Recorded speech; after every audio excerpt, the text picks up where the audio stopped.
Bismillahirrahmanirrahim. Insya Allah kita hari ini membahas tentang mengenal Allah atau ma'rifatullah. Ini ilmu yang sangat penting ya, bahkan sangat utama, karena yang dibahas itu adalah tentang Allah ya, yang maha tinggi. Karena itu melebihi ya ilmu-ilmu yang lain, maka betapa rugi ya kalau kita selama hidup ini tidak mengenal ya, tidak memahami ilmu ini, sehingga perlu kita ketahui. Jadi ma'rifatullah sendiri artinya adalah mengenal Allah, baik zatnya, sifatnya maupun nama-namanya. Nah, sehingga di sini dengan mengenal Allah lebih jauh ternyata bisa ya meningkatkan keimanan dan ketakwaan seseorang. Nah, semakin kenal ya, kalau kita lah misalnya semakin kenal dengan seseorang, kita akan semakin dekat ya, karena lebih mengenal pribadinya, mengenal dari segala kebiasaan atau apapun ya. Biasanya kalau kita dengan seseorang lebih kenal, itu beda ya dengan orang yang tidak kita kenal. Nah, dalam hal misalnya kita minta tolong atau kita misalnya curhat atau apapun ya, pasti kita akan lebih nyaman ya dengan orang yang dekat dengan kita, yang lebih kita kenal. Nah, begitu juga ketika kita semakin kenal dengan Allah, maka jarak kita ya dengan Allah itu akan semakin dekat, sehingga segala permohonan ya, pertolongan itu akan lebih dekat, lebih mudah ya untuk Allah kabulkan bagi orang-orang yang berusaha untuk mengenal dan mendekat kepada Allah. Nah, karena itu di sini ya kita pahami tadi ya, untuk ma'rifatullah sendiri dalam secara istilah yang berarti pengenalan maupun pemahaman yang mendalam ya tentang Allah. Jadi bukan hanya sekedar pengetahuan intelektual, tetapi pemahaman yang mendalam tentang sifat ya, tentang nama-nama Allah, Asmaul Husna, dan hakikat ya dari nama-nama tersebut. Nah, upaya mengenal Allah atau ma'rifatullah ini bisa dilakukan seperti dengan membaca dan memahami Al-Quran, kemudian dengan mempelajari hadis serta berzikir ya, dan tentunya dengan menggunakan karunia Allah ya, berupa mata kita, telinga kita, dan hati kita, serta akal pikiran kita untuk mencerna ya ayat-ayat Al-Quran maupun ayat-ayat yang ada di alam. Ayat kauniyah itu kan yang ada di alam ya, termasuk diri kita sendiri kadang ya, melihat keajaiban yang ada di tubuh kita, di alam semesta. Dan juga ayat-ayat kauliyah, kalau kauliyah yang ada di Al-Quran maupun hadis-hadis sahih ya. Kemudian dengan ibadah-ibadah zikir ya, zikir, berfikir, itu akan semakin kita, salah satu tadi ya, beberapa cara upaya kita untuk mengenal Allah.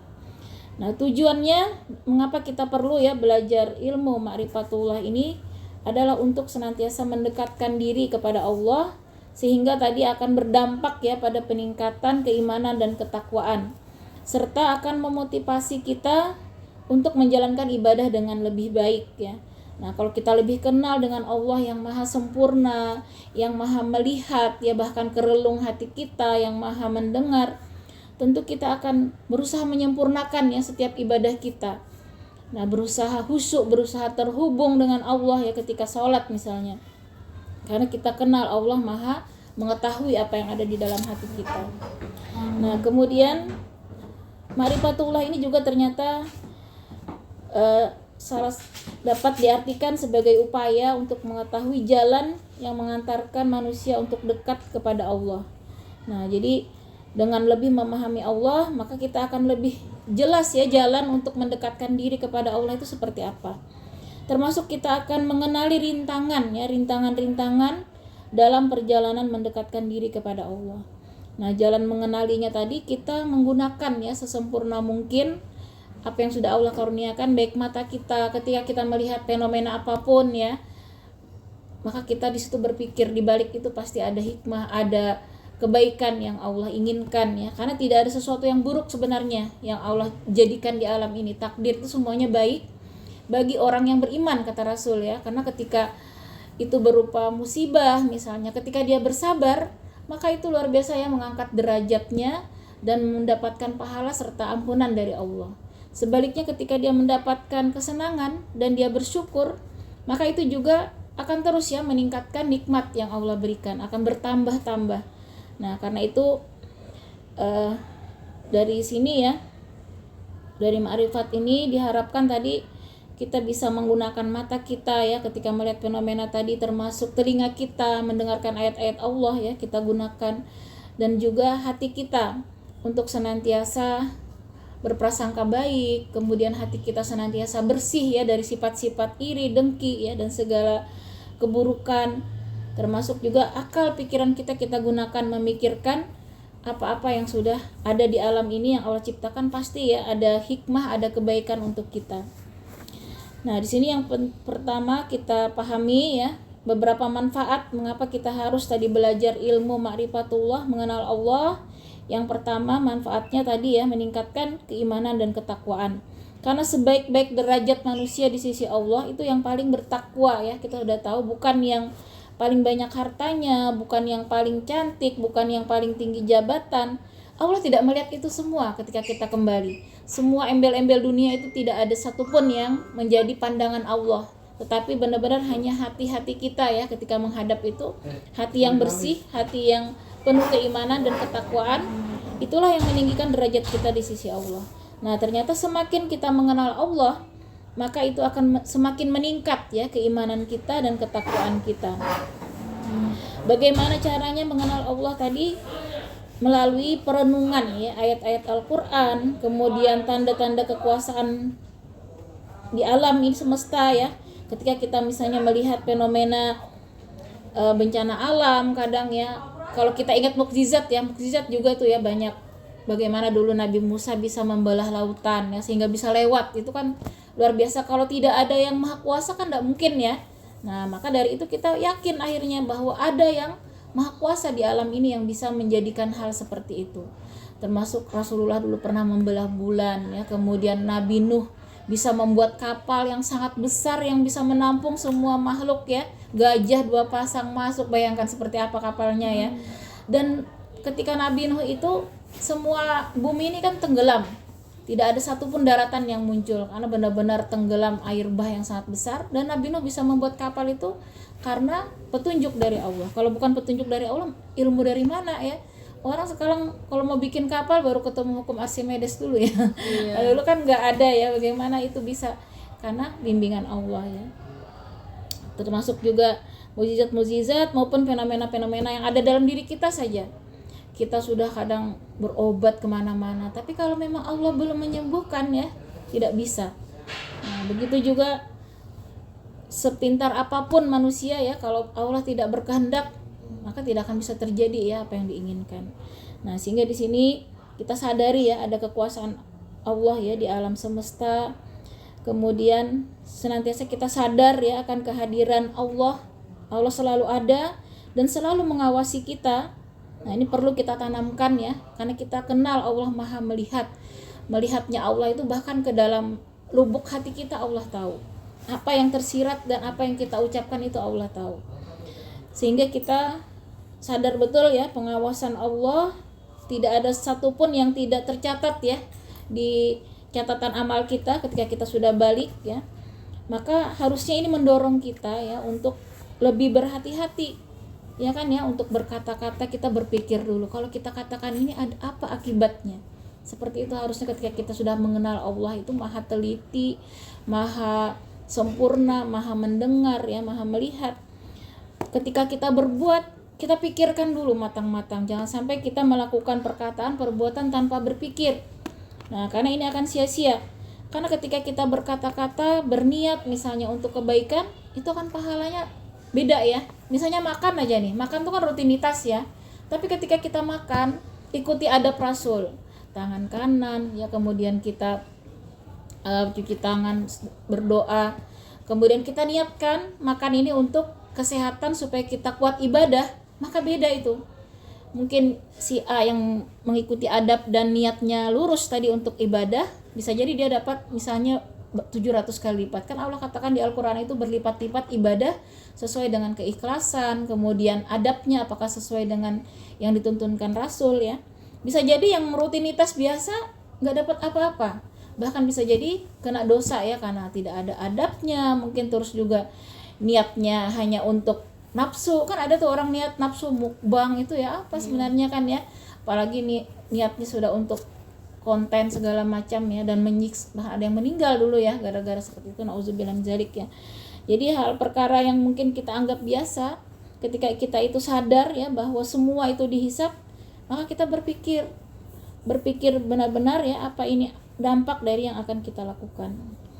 Nah, sehingga ketika menjalani kehidupan ini ya, tentunya kita benar-benar berhati-hati ya. Takwa itu kan sebagaimana disampaikan oleh Umar bin Khattab, ibarat seseorang berjalan di bara api. Nah, di bara api itu kan luar biasa ya, nggak bisa, harus benar-benar berhati-hati gitu. Nah, seperti itulah juga hidup kita ini sebenarnya harus berhati-hati. Nggak usah panjang-panjang, kita pikirkan sejam ke depan apa yang bisa kita lakukan untuk investasi amal saleh, 2 jam ke depan mungkin 1 jam ini bisa zikir dulu 100 kali apa dulu. Jadi benar-benar kita isi waktu kita, jangan sampai disia-siakan. Yang pertama ya. Kemudian yang kedua, dengan mengenal Allah maka akan mendekatkan diri kita kepada Allah. Nah, ma'rifatullah ini ya akan membuka pintu untuk berkomunikasi lebih dekat, yaitu dengan doa ya, dengan zikir, dengan perenungan ya. Maka akan terjalin hubungan yang akrab dengan Allah. Kedekatan dengan Allah ini akan menciptakan ya rasa aman, kemudian rasa tenang, bahagia dalam hati, karena kita sadar Allah Maha Pengasih, Rahman, Rahim ya, Maha Penyayang. Maka kita tidak ada khawatir ya, apapun yang terjadi pasti ada kebaikan. Kita tidak ada rasa takut, tidak ada rasa gundah, apapun takdir Allah akan selalu tenang tadi ya. Itu menciptakan ketenangan, aman dan bahagia, lapang hati ya. Makanya tidak ada harusnya ceritanya kalau kita mengenal Allah tuh yang namanya galau harusnya ya, atau mental health ya sekarang itu, penyakit mental itu ya sebenarnya bersumber dari hati kita ya yang bermasalah. Kemudian yang ketiga, hikmah ya, manfaatnya adalah meningkatkan kualitas ibadah kita.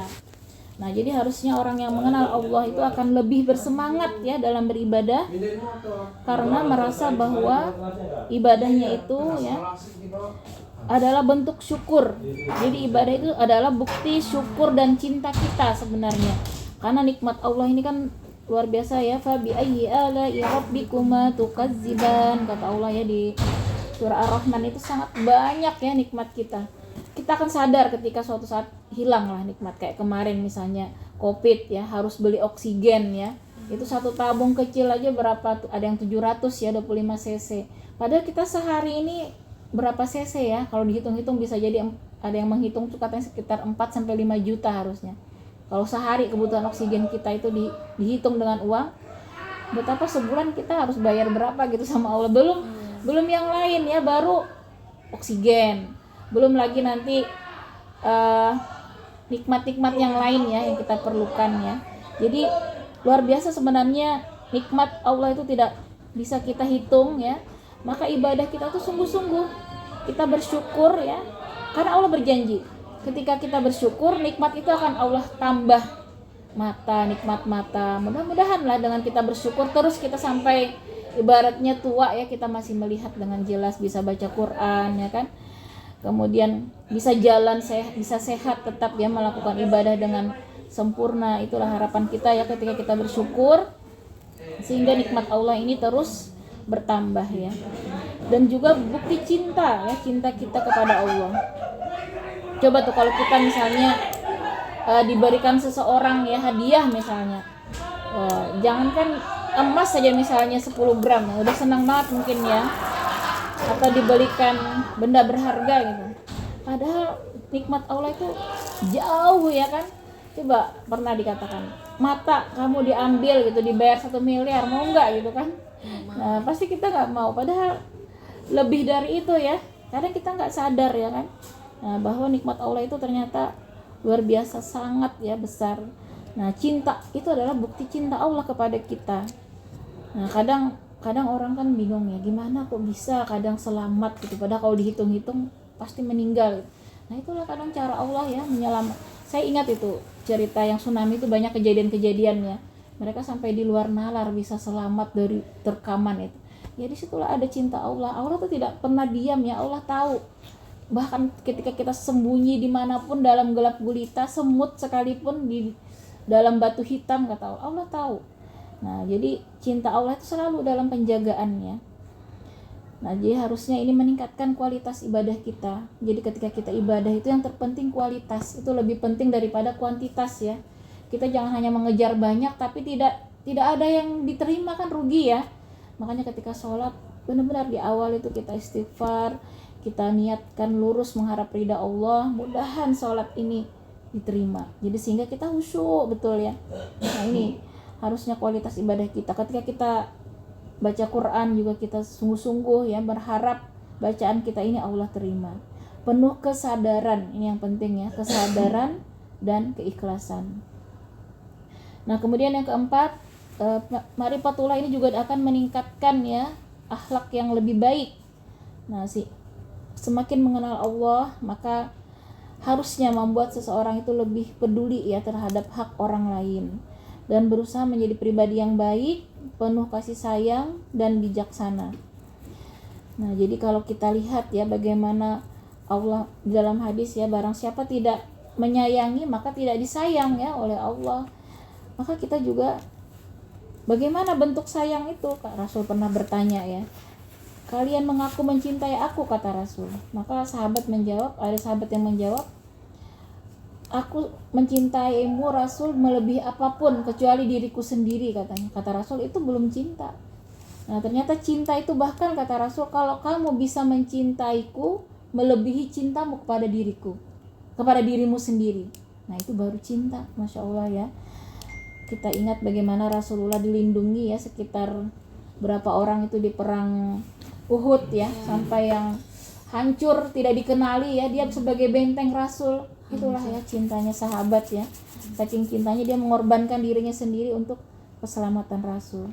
Seorang ibu juga yang anaknya empat-empatnya syahid, yang dia tanyakan, orang-orang sudah berat menyampaikan gitu anaknya meninggal, tapi dia nggak peduli kalau anakku sudah ke surga. Yang aku pedulikan bagaimana nasib Rasul.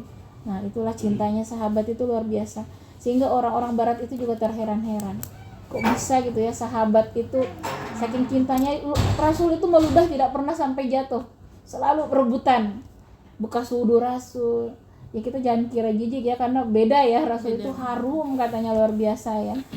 Masya Allah, jadi berkeringat beliau apa ya, semua itu saking cintanya sahabat itu. Nah, itulah kita harusnya semakin mengenal Allah yang maha mencintai kita ya, yang maha Rahman Rahim. Kita juga harusnya berkasih sayang ya terhadap orang lain. Nah, apalagi sesama muslim. Jangan sampai kita, perkataan kita ya atau perbuatan kita menyakiti ataupun menyinggung ya. Karena hak terhadap sesama muslim itu ya seperti satu tubuh, kata Rasul. Kalau kaki kita luka, masa tambah kita lukain? Kan enggak ya. Tapi kita obati, kita bersihin.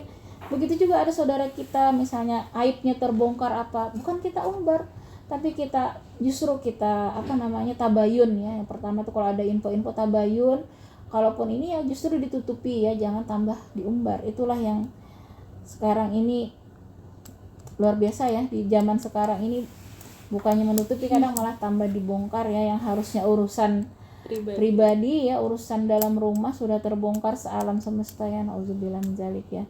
Di sini kasih sayang itu sudah sangat banyak ya, berkurang ya. Jadi ini harusnya kita kembali ya menumbuhkan ya rasa kasih sayang terhadap sesama manusia, bahkan terhadap makhluk lain ya. Jangankan sama manusia, makhluk lain aja tuh yang dulu ya, yang seorang pelacur ya kalau tidak salah ya, gara-gara dia memberi minum seekor anjing sehingga tidak jadi mati anjingnya, itu pun masuk surga ya, padahal hewan gitu. Apalagi kalau sesama manusia. Nah, kemudian yang kelima, ini juga yang keempat masih tadi ya, dengan ma'rifatullah ini juga harusnya mampu ya mengendalikan nafsunya serta menghindari perilaku buruk. Nah, ini nafsu tuh kita harus bedakan dengan kebutuhan ya. Kalau makan tadi, kalau seperti Rasul ya, sepertiga di perut itu, jadi nggak sampai kepenuhan, dan tidak juga harus yang mewah, yang enak ya kan, seperti itu ya. Kalau sudah yang mewah, apalagi dari posting-posting kan niatnya udah beda ya, pasti ada nafsunya tuh di situ, nafsu untuk pamer segala macam ya.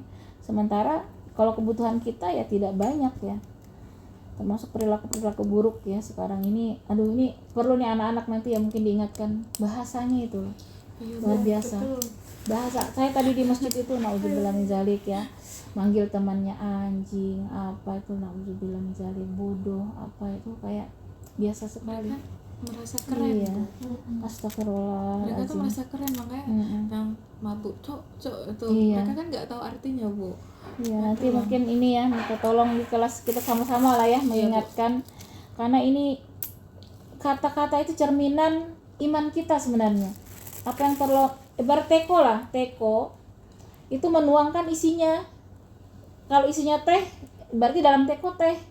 Kalau di luarnya begitulah berarti hati mereka ya, betapa nggak ada kasih sayang ya kan sesama teman, betapa kasarnya ya hatinya. Makanya kita berat kan akhirnya ya, mau mengarahkan mereka tuh susah karena memang kotor sekali. Karena semakin kita kotor itu kan nggak bisa bercermin ya, kata Rasul itu ibarat cermin hati. Kalau bersih dari dosa-dosa itu mudah kan kita tahu, sedikit ada noda tahu. Tapi kalau udah butek banget ya, banyak banget dosanya, makanya kayaknya mental tuh kita nasihati kok susah. Iya, jadi kita memang harus pelan-pelan ya, mulai mengetuk hatinya untuk mengajak mereka kembali bertobat ya, karena kalau masih banyak dosa susah kita memang terhijab ya, terdinding, kita susah sekali masuk nasihat itu ke relung jiwanya. Nah, kemudian yang kelima, ma'rifatullah ini akan membawa kebahagiaan dan ketenangan jiwa. Nah, dengan mengenal Allah maka kita menjalani hidup ya sesuai ajarannya, yang akan membawa kebahagiaan ketenangan jiwa yang mendalam. Ya gimana nggak tenang ya kalau kita lurus terus ya, nggak pernah kalau berdosa langsung istighfar, langsung bertobat gitu, banyak melakukan ketaatan, pasti kita kan enak banget ya hidup tuh, nggak ada nggak ada kekhawatiran, mau meninggal pun kayaknya tenang gitu, siap gitu, selalu siap. Bahkan orang-orang yang siap seperti itu kan selalu merindukan bertemu Allah cepat gitu, nggak betah di dunia. Kata Rasul, orang beriman itu justru dia merasa di dunia itu udah kayak di penjara kan ya, karena dia nggak nyaman gitu. Nah, tapi kalau yang terlalu betah ya dengan dunia, hati-hati juga ya, terlalu cinta ya. Nah, kalau orang-orang yang imannya kuat, siap ya dengan amal-amal soleh, itu justru merindukan ya pertemuan dengan Allah. Nah, sehingga tenang tadi ya, mau hartanya hilang apapun itu tidak ada apa-apa bagi dia ya, ketika iman itu sudah kenal dengan Allah, karena tahu betul kalau Allah mengambil ya memang berarti itu yang terbaik ya.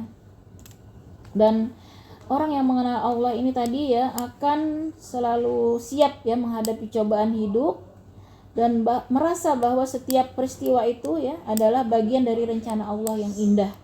Nah, selalu prasangka baik.